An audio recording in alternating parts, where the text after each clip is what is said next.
Live from Fargo and serving you on TV, online, and on the go, this is Valley News Live at noon.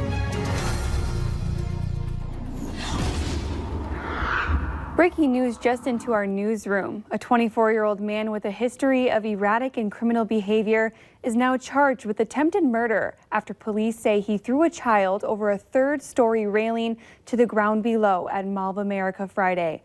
Officials say 24-year-old Emmanuel Deshawn Aranda approached the 5-year-old boy without warning, picked him up and threw him off the balcony.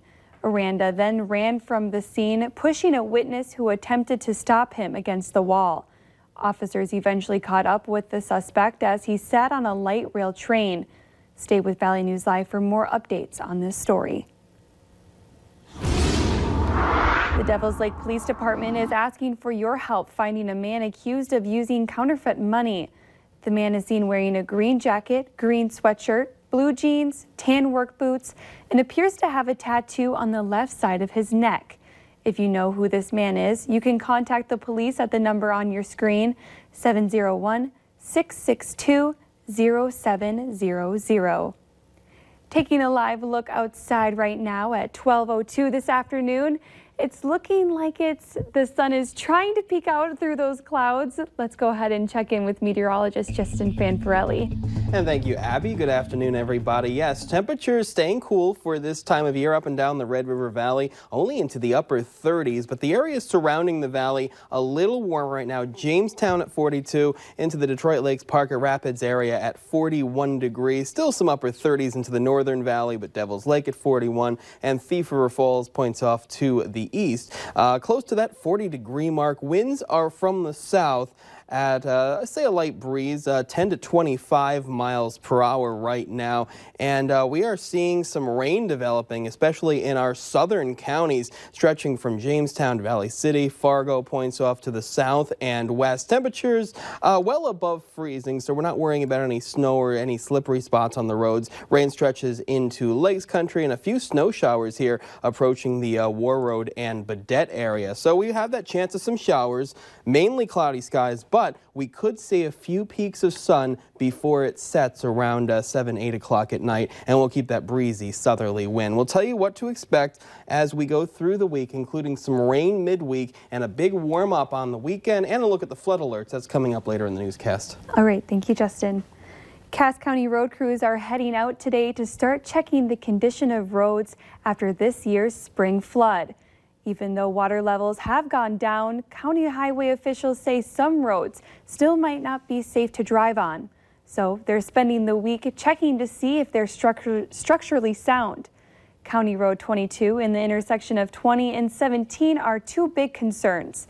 The highway department says during the flood fight, approximately 80 to 100 miles of roads were closed, with small stretches open for people to get to their homes. It looks like there's some erosion on the shoulder down there, so I'm sure there's probably be some shoulder work that's going to have to be done. The roads have been just fine going from here to work. 26 had water over it for a few days. Cass County officials say they'll also be removing sandbags and other flood fighting material throughout the week. People who drive Main Avenue in downtown Fargo might want to start rethinking their route. Part of Main is about to be closed for construction starting at 9 a.m. Wednesday. Crews will close the first section of Main Avenue roadway through traffic between 2nd and 4th Street South. Then over the next weeks, the traffic control on Main Avenue will move further west. There's a public informational meeting going on today from 4 to 6 p.m. at the Depot, 701 Main Avenue in Fargo. Formal presentations are at 4:30 and 5:30. We have a link to the City of Fargo's page about this project at valleynewslive.com. Just click on the Hot button. The North Dakota Department of Health is urging people to take precautions against ticks and the diseases they carry. Officials say the key to preventing tick-borne diseases such as Lyme disease, anaplasmosis, and Rocky Mountain spotted fever is to avoid tick bites and find and remove ticks promptly. The NDDOH offers the following tips to help reduce the risk of tick bites. Use the Environmental Protection Agency registered insect repellent. Use products that contain permethrin to treat clothing and gear such as boots, backpacks, and tents. Avoid wooded and bushy areas with tall grass and leaf litter, and walk in the center of trails. DocuShare will be hosting 2 free shredding events. The first will be Wednesday, May 1st at Aleris Financial in Fargo, and the second will be Thursday, May 2nd at the Home of Economy in Grand Forks.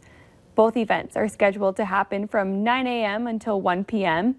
If you cannot attend a shred event, you can also drop off your sensitive documents at either location during business hours from April 29th until May 3rd.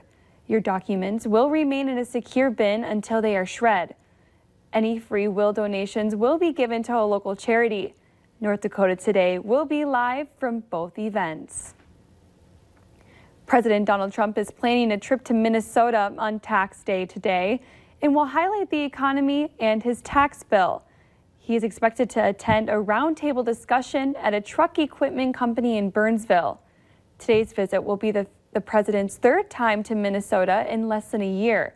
It's also a chance to lay the groundwork for 2020. The state has not voted for a Republican for president since Richard Nixon in 1972. President Trump is taking fresh aim at Minnesota Congresswoman Ilhan Omar Monday, accusing her of making anti-Semitic and other offensive statements. The Democrat accuses President Trump of endangering lives, saying she has faced increased death threats since he retweeted a video about the Muslim Democrat. Natalie Brand reports from the White House. President Trump headed to Minnesota Monday to discuss the economy and tax reform, shortly after he took another swipe at Minnesota Congresswoman Ilhan Omar. In a tweet, he accused Omar of controlling House Speaker Nancy Pelosi, saying Pelosi should look at the anti-Semitic, anti-Israel, and ungrateful U.S. hate statements Omar has made.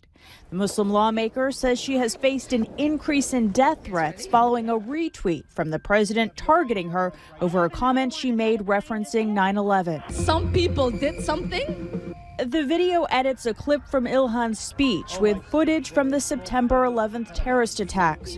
The comment was part of a speech to the Muslim civil rights organization CARE. CARE was founded after 9/11 because they recognized that some people did something and that all of us were starting to lose access to our civil liberties. The White House defended the president's tweet, saying he will continue to call out Congresswoman Omar. But Press Secretary Sarah Sanders says he wishes her no ill will. The president's not trying to incite violence against anybody. He's actually speaking out against it. In a tweet Sunday night, Omar accused the president of encouraging hate speech, saying, "We are all Americans. This is endangering lives. It has to stop." In the wake of this latest controversy, Pelosi said she is taking steps to ensure Omar's safety. Natalie Brand, CBS News, the White House. The controversial video remains on President Trump's Twitter feed, where it has more than 10 million views. Coming